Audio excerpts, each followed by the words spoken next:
What's up, Savages? Welcome. Today is the dawn of a brand new web series of mine that I'm going to call Savage Talk, which is basically a glorified version of Q&A with a badass name. Let's go ahead and begin. Friends, the day is upon us. Today is going to be Savage Talk. This camera's mildly zoomed in. I have no idea how that happened, but we'll deal with that later. So there's like 9 questions I got to deal with. Some of them are kind of funny. Other ones are a little more serious, so it's going to be hard, but let's go ahead and jump into the first set of questions. First one from S7GX Prime. You gotta work on that Twitter name, boss. Scott Gandhi, fuck one, kill one, marry one. Aches, Maven, and TP.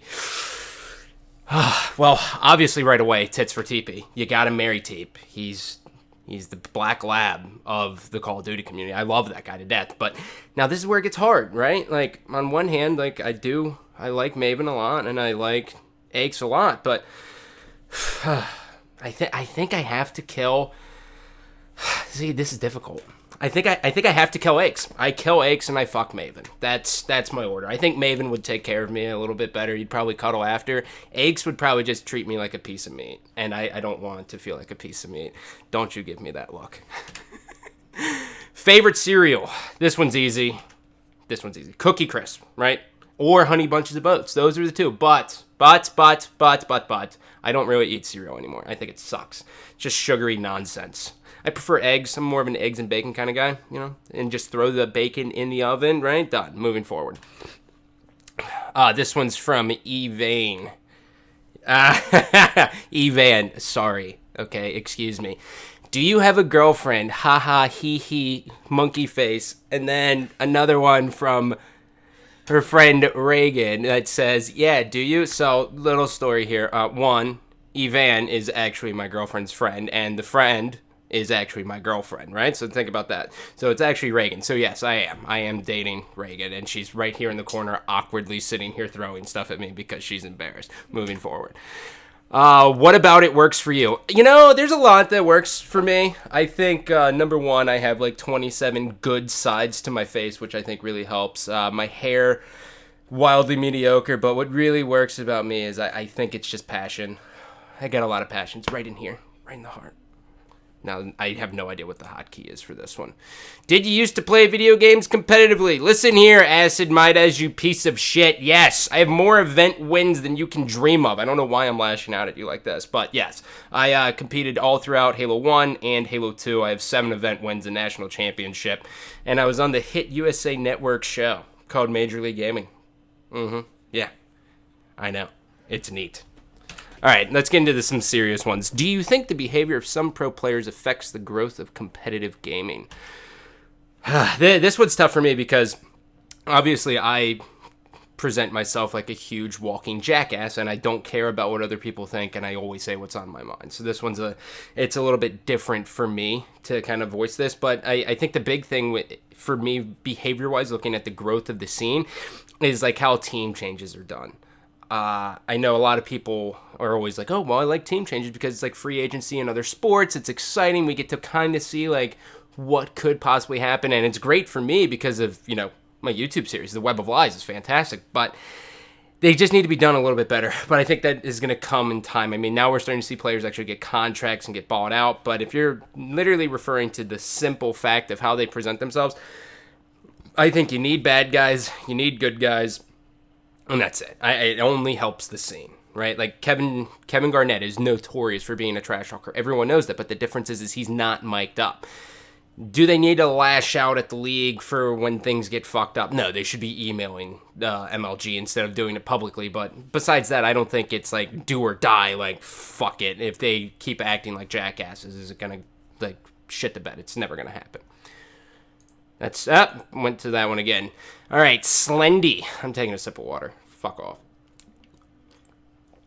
What? Slendy, your opinion on the direction MLG is taking competitive COD.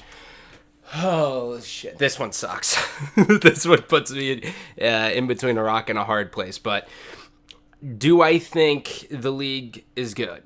Yes, I think the idea of a league is fantastic. Do I support MLG and all their decisions? Not all the time, no. Do I think that a league can also be the platform. I don't. I think that's kind of where everything lies, my problem with. I don't personally believe that if you're the platform, you can't be the league as well, because then you're only looking out for your intentions, right? Like, I think the best thing that could happen with competitive COD is that leagues grow organically and they're not forced into doing something. Like, I mean, the fact that people can only stream on MLG.TV for the Call of Duty, especially like for the league, I understand where MLG is coming from because it's their league. They want it on their platform, but I just feel like there would be more growth if anyone could stream wherever they wanted. You could be on Azubu, you could be on Twitch, you could be on any of those. Azubu, I think, is like funded by a Mexican drug cartel or whatever the fuck, but still, like, the more Call of Duty competitive that people are going to be seeing is better. Like, one of the reasons why Nadeshot's as big as he is because of Twitch. There's a lot of foot traffic there. MLG is great if you already have a fan base, right? Like, people are used to watching you stream, like the Optic guys. Just, that's how it is. If they're not used to it, then MLG is a very big grind, and you gotta really fucking work your ass off. So that was a great question. Punishment. Within punishment, right? Is that, if it's an A? Yeah, I guess it would be at punishment. Okay. What's one piece of advice you would give to a kid who wants to become a pro?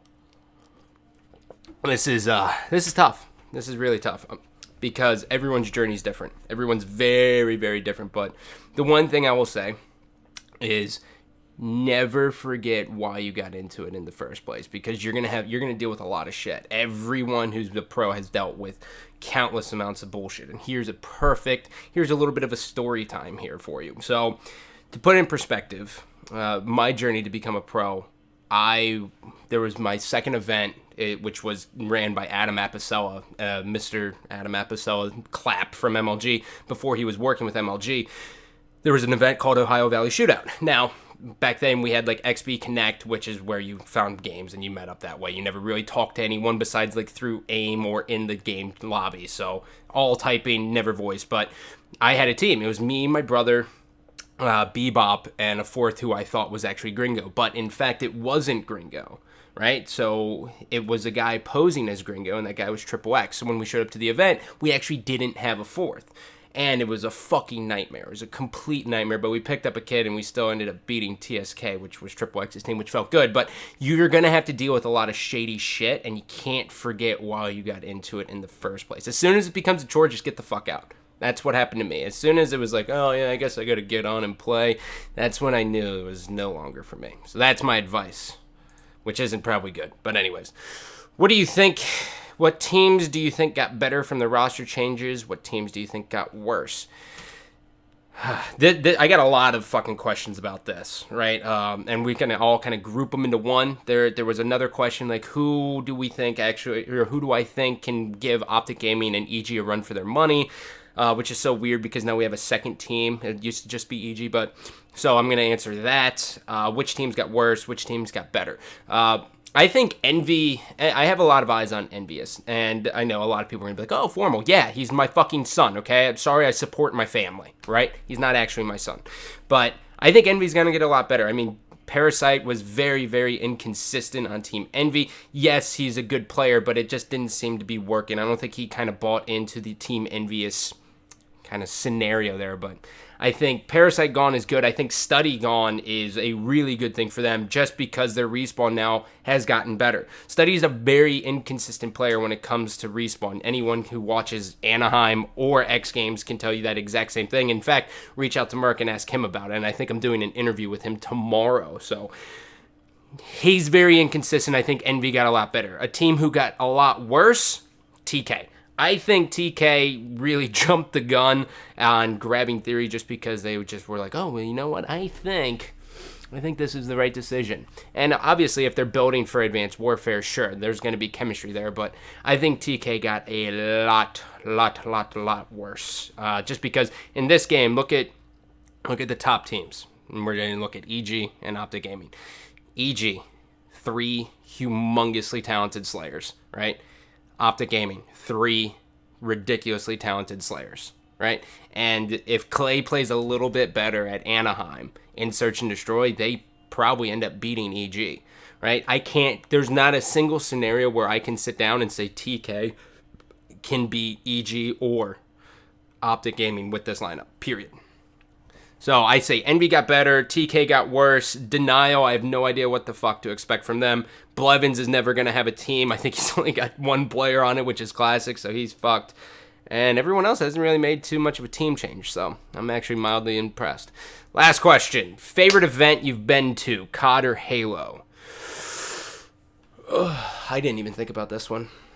Favorite event. I guess if you're coming from most memorable, it would have to be 2006 Orlando, which is my first MLG event win going up against the Ogres. There was 2 events in 2005 that I won that they didn't attend.